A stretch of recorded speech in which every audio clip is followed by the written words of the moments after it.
Ons praat oor trauma. Jou lyf gaan in 'n fight response in om te cope. Ly jy dalk aan trauma en jy weet dit nie? Kan angs of woede of miskien 'n depressiewe gemoed wees. Trauma kan ook deur kleiner, langdurige gebeurtenisse veroorsaak word. Dit's 'n kumulatiewe proses van traumas wat jy ervaar, wat ook baie intense impak kan hê op jou interpersoonlike verhoudings later aan. En ook op jou lyf. Fisiese simptome soos byvoorbeeld maagprobleme, spierprobleme en baie ander. Jou algemene lewenskwaliteit en jou sin van wie ek is, word beperk. Welkom by Vra Namens 'n Vriend. Ons kenner vandag is Dr. Jean Meyring. Ja, ek is 'n opvoedkundige sielkundige. Ek werk met mense deur verskillende ouderdomme op verskillende ouderdomsvlakke. Ek het 'n praktyk in hartbeespoort op hierdie stadium. Ek is nou al seker 15 jaar in praktyk en ek het werklik 'n baie spesiale belangstelling in trauma en die effekte wat trauma op mense het. En die Wêreldgesondheidsorganisasie het gesê tot 70% van alle mense op 'n of ander stadium in hulle lewe 'n of ander traumatiese gebeurtenis gaan ervaar. Okay, maar kom ons tree net 'n bietjie 'n stapie terug. Wat is trauma?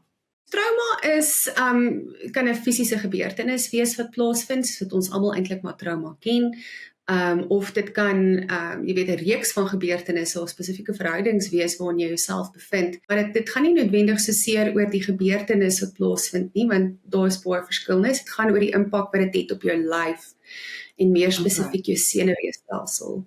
Waar jy voel, ek het nie genoeg hulpbronne in die sin van ek het nie genoeg support of ondersteuning rondom my of selfkennis of die nodige copingvaardighede binne in myself om te deel met wat dit is nie, met wat daar aangaan waarmee ek gekonfronteer word nie. Ek het vriende gehad wat in die Thailand tsunami was.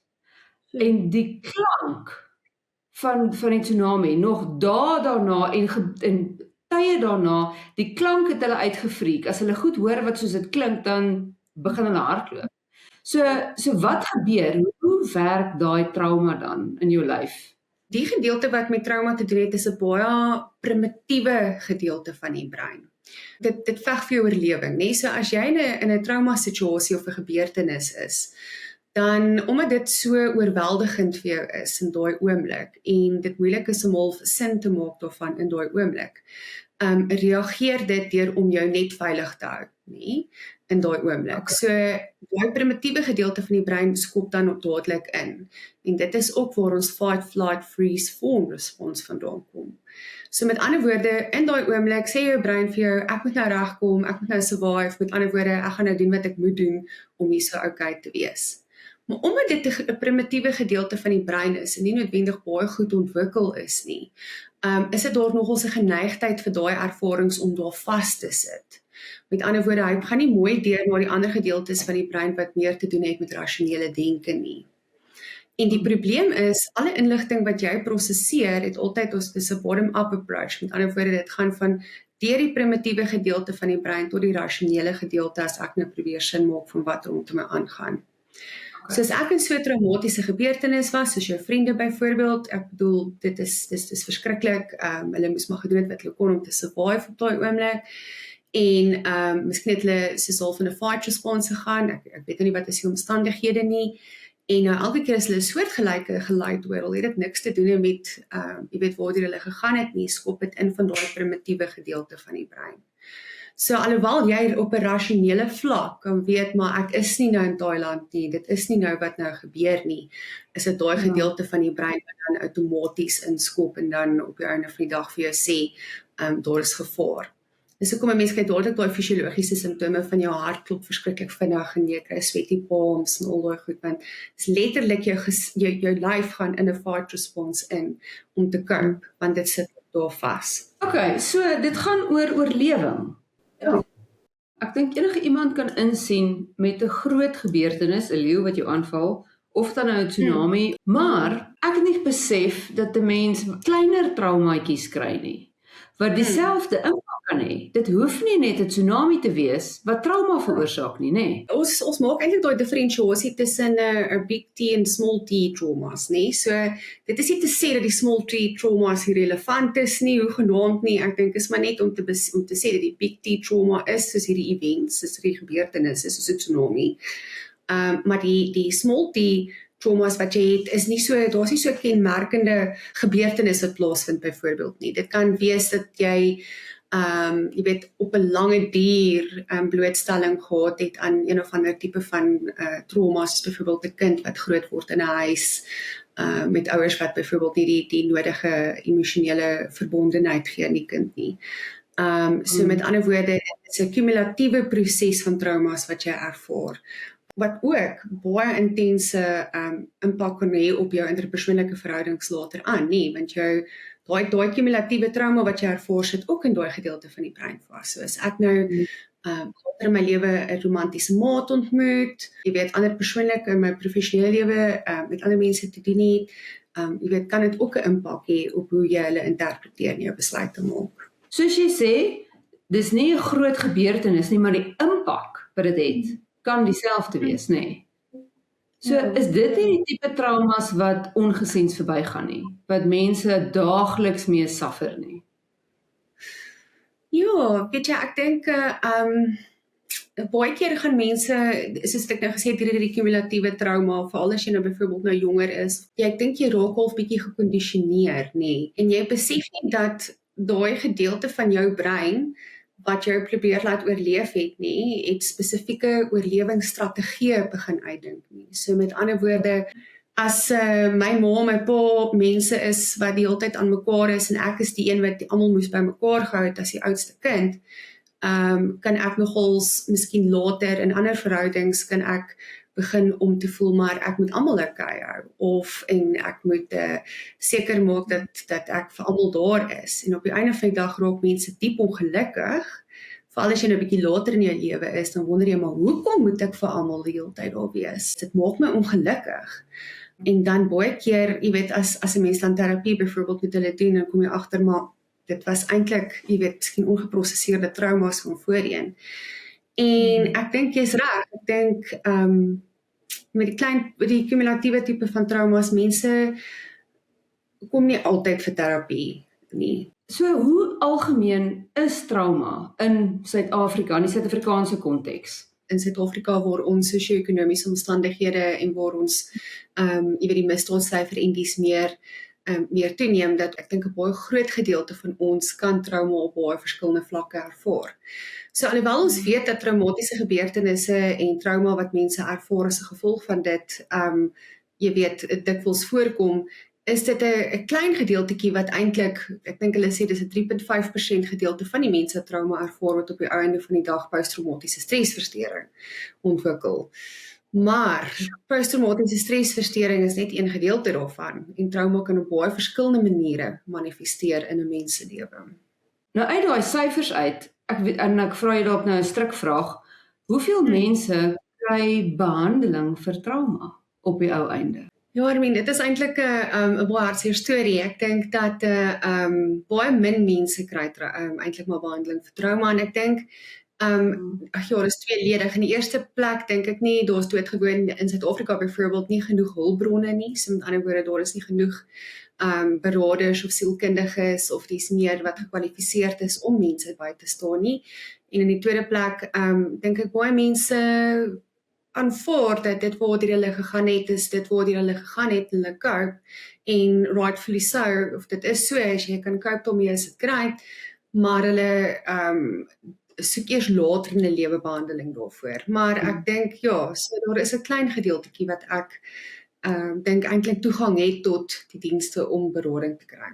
So is trauma dan, affekteer dit 'n mens se lewenskwaliteit? Ja, jy weet, as jy net kyk oor trauma op die algemeen, jy weet, ander traumatiese gebeurtenisse wat mense ervaar, soos byvoorbeeld kroniese trauma of verhoudingstraumas of sulke goed, of as jy nou groot geword het en trauma ervaar het, kan dit ook 'n direkte impak hê op jou lewe as 'n geheel, want emosioneel kan jy miskien besef, maar jy het al hierdie verskillende emosies wat jy ervaar, kan angs of woede, of miskien 'n depressiewe gemoed wees. Jy weet, liggaamlik weet ons nou, jy weet, daar is soveel navorsing wat al uitgekom het wat bewys dat as jy, jy weet, trauma ervaar het en dit is nie 100% verwerk nie, dat dit manifesteer in fisiese simptome, soos byvoorbeeld, jy weet, maagprobleme, spierprobleme, en baie ander goed. Daar's eintlik iemand wat baie goed daar skryf, Bessel van der Kolk, where the body keeps the score. En dan in 'n ander mate het dit 'n impak op 'n mens se verhoudings wat jy het. So ek weet nie, jy mag miskien in jou verhoudings met ander mense, mag jy voorkom asof dit vir jou moeilik is om in daai verhouding met iemand te gaan, vermydende gedrag, of jy kan miskien te veel van die persoon wil hê, soos hulle nou sal sê, needy, of miskien kom jy agter maar, ek raak baie reaktief in verhoudings, of met my kinders, en sulke goed, so jy weet, dit kan baie verrykende gevolge hê. En ek dink jou algemene lewenskwaliteit en jou sin van wie ek is, jy weet, word beperk, want daar's soveel meer. Mens sal iemand assosieer, of mens sal iemand label, en sê, nee man, daai persoon is net kort van draad, of daai persoon huil die hele tyd as hulle in 'n gesagsfiguur se whatever moet sit, of in 'n meeting, maar daai kan als trigger responses wees, is dit nie? Absoluut, 100%. En ek dink dit is die ding, nee, mense is so geneig om te sê, ag nee, daai ou is net so moeilik, of daai vrou is so katterig, of kritiikerig, of wat ook al. Dit is hoekom ons praat van klein T en groot T, want daar is kumulatiewe goedjies waardeur 'n mens gaan in mense lewe wat ook 'n impak kan hê. So julle werk soos op hierdie trauma nodules, die nodes wat dan nou vassit in jou brein, is dit nie? Dit is nodules waardeur 'n mens events sien, is dit nie? So daar's baie verskillende behandelings vir trauma. Jy weet, kognitiewe gedragsterapie, narratiewe terapie. Ek doen byvoorbeeld goed soos brain spotting en EMDR en BWRT en daai tipe breingebaseerde terapie, maar die beginsel bly dieselfde. So jy het hierdie spesifieke traumatiese gebeurtenis gehad. Dit het vasgesit in daai primitiewe gedeelte van jou brein. En omdat dit daar vassit, is daar, ons noem dit die trauma loop hasn't been completed. So met ander woorde, daar's 'n miskommunikasie baie keer dan tussen die verskillende gedeeltes van jou brein, jou rasionele denke en byvoorbeeld die trauma wat jy ervaar het en jou emosies.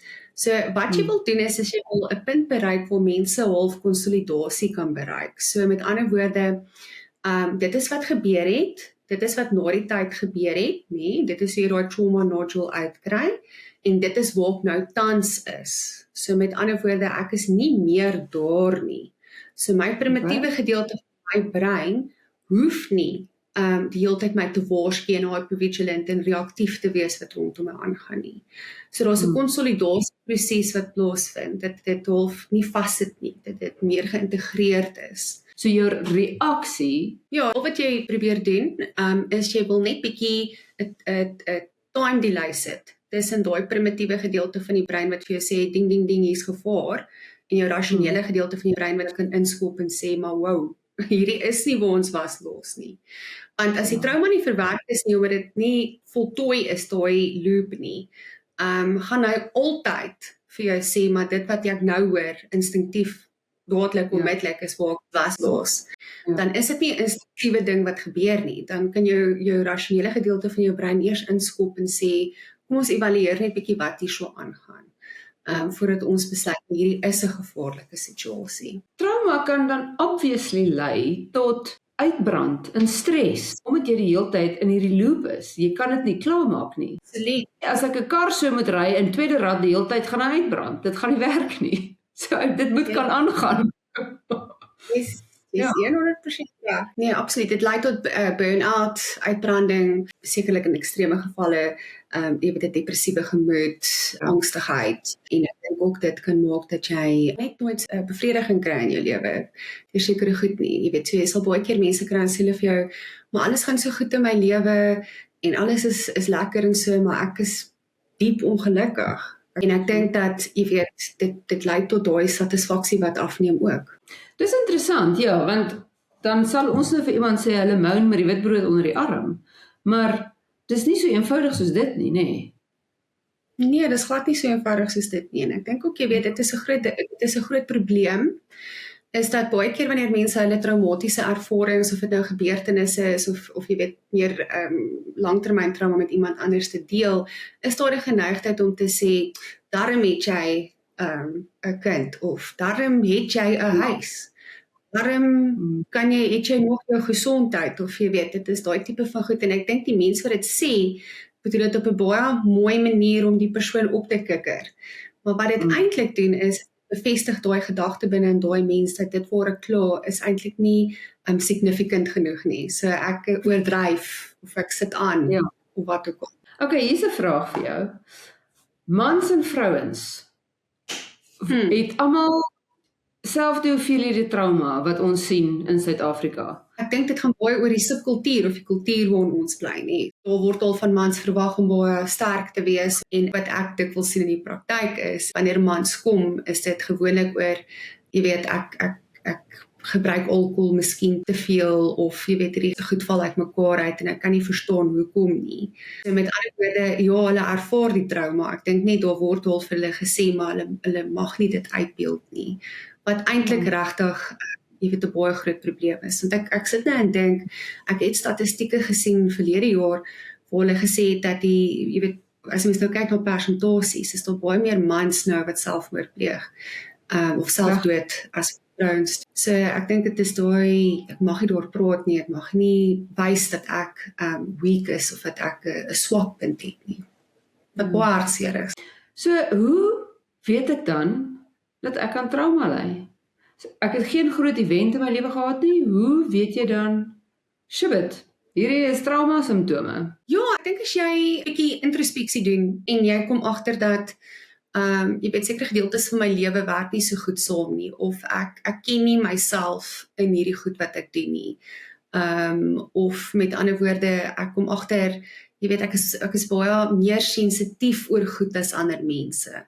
Of ek kom agter dat sekere goedjies wat gebeur, laat my onveilig voel, wat ek nie eintlik verstaan hoekom nie. Ek dink as 'n mens enige tipe van ongemak ervaar binne in jouself, wat jou laat voel ek is nie veilig nie, of dit is nie wie ek is nie, dan kan dit moontlike indikasie wees, jy weet, dat daar een of ander traumatiese gebeurtenis was, of alternatiefelik dat in situasies was waar jy gevoel het jy is nie veilig nie. Ek dink is altyd goed om soos jou lewensstorie te skryf. Nee, al skryf jy net soos 'n hoofstuk, jy weet, 'n opskrif vir elke gedeelte, soos 'n hoofstuk opskrif, om net bietjie holisties te gaan kyk na wat het gebeur, wat is die goed wat my gelukkig gemaak het, en wat is die goed wat byvoorbeeld my nie so gelukkig gemaak het nie, en behalwe te probeer verstaan, maar weet hoe het ek opgeëindig waar ek is. Is daar coping strategies wat my op 'n daaglikse basis kan help om die trauma te verminder? Ek dink as jy agterkom dat jou funksionering, jy weet, op so 'n vlak is dat dit regtig 'n baie drastiese impak op jou lewe het, en met ander woorde, ek kan nie meer my werk hou nie, my gesin val uit mekaar of wat ook al, dan is dit altyd maar goed om, jy weet, net 'n professionele mens te gaan gesels, nie? Jy weet, as daar beskikbaar is vir jou om dit te doen. Maar ek dink wat baie belangrik is om in die eerste plek, as jy voel, maar ek word nou daai primitiewe gedeelte van my brein skoop in, nie? Om net bietjie daar so te gaan sit en te sê, okay, laat ek bietjie die emosie ervaar, nee, so met ander woorde, jy vra vir jouself, waar in my lyf ervaar ek dit? En dan net vir 'n oomblik bietjie daarmee te sit, nee, met jy kan selfs jou hand, kom ons sê, is op jou bors, baie mense het is op hulle keel, of waar ook al, jy kan net daar sit en jy kan net sê, ek gaan dit net bietjie ervaar, jy lekker diep in, asem en uit. Wat dan baie belangrik is om jouself te ground. So met ander woorde vir jouself te sê, okay, kom ons dink net bietjie oor wat is die goed wat ek rondom my sien? Waar is ek nou? Wat baie keer help is om net aan ietsie te vat, baie keer net vir jou soos te vryf voor 'n kussing, want weet jy wat gebeur? As jy getrigger word, nee, dan is dit jou brein sê dadelik vir jou, hy gaan dadelik in daai fight, freeze, fawn response. So al wat jou brein eintlik nodig het op daai oomblik is om te besef, maar ek sit hier in hierdie stoel. Ek is nie daar. En dit is, jy weet, die goedjies wat jy vir mense leer, dat ek glo, ek is so cliché nou al, van, jy weet, 5 goed wat jy kan sien, 4 goed wat jy kan ruik, en wat, is goed belangrik is, want dit ground jou brein, en dit sê vir jou senuweestelsel, ek is nie nou daar nie, ek is nou net hier. So selfs die klein dogtertjie, ek is nie, ma en pa staan nie nou in die kombuis en beklei nie, ek is nie daar nie. So dit Ja. haal jou uit dit uit, ja. As 'n mens nou ook weet, dit is nou die tipe van goed wat my trigger, dan kan jy ook met jouself dan 'n gesprek voer en jy kan sê, jy weet, hoe ek nou gereageer het teenoor hierdie mens, is dit oor hoe ek gevoel het in hierdie huidige situasie oor die mens, want ek bedoel, partykeer reageer mense irriteer jou of whatever. Of is dit meer 'n trigger response van waar ek gegaan het voorheen? En sodra jy daai introspeksie het en jy kan daai tipe gesprekke met jouself hê, dan raak dit moontlik vir jou om te begin dink, maar weet jy wat, hierdie is die tipe van goed wat ek wil verander. As mense meer wil weet of as hulle jou in die hande wil kry of iemand wil 'n sessie met jou boek. Ek het 'n website, www.Dr. Jean Sykes, DRJEANNEPSICH.com. En daar's ons op daai bladsy is daar contact me. So jy kan dit druk en dan gaan dit deur om 'n assistent toe. En net 'n laaste vraag, het jy al jou eie traumas in jou lewe uitgesort? Jy's 'n sielkundige, right? So jou wheelhouse. Ek wil gou die grapie en sê mense vir my maar, jy weet, jy's seker perfek. Dan sê ek, het julle nog nooit gesien dat 'n mechanic se kar is altyd gebreek en 'n boekhouer se boeke by Sam's is nooit reg nie en nee, ek maak sommer net 'n grappie. Weet jy wat is dit nie? Ek dink nie, dit is om met jou dood eerlik te wees, dat 'n mens traumabehandeling kry en jy werk jou traumas en jy dink glad nie meer daaroor nie en dit is soos 'n switch wat weggaan en dit disappear nie. Ek dink wat gebeur is jy voltooi die loop en jy raak meer gemaklik daarmee en jy voel meer gemakliker om daarmee te deel. So waar is ek in my journey om met die goed mee saam te leef en gemaklik daarmee te wees? Redelik ver. Maar ek moes ook iemand gaan sien, nee, toe ek deur groot trauma's gegaan het. So daar's ek dink as jy eers besef wat is daai weergawe van jou wat unburdened is, met ander woorde wat nie beïnvloed weer waar is nie, dan word dit vir jou soveel meer die moeite werd om daai investment in jouself te maak. So. As jy met Dr. Jean Meyering se praktyk in verbinding wil tree, gaan na ons programnotas. Dis ook op die internet beskikbaar. As jy, nes ek, in jou 40's is en daar's 'n onderwerp wat jy graag wil hê ek moet ondersoek, voel vry om my te kontak. Hierdie program is nie mediese raad of advies nie, dis bloot net om inligting te deel.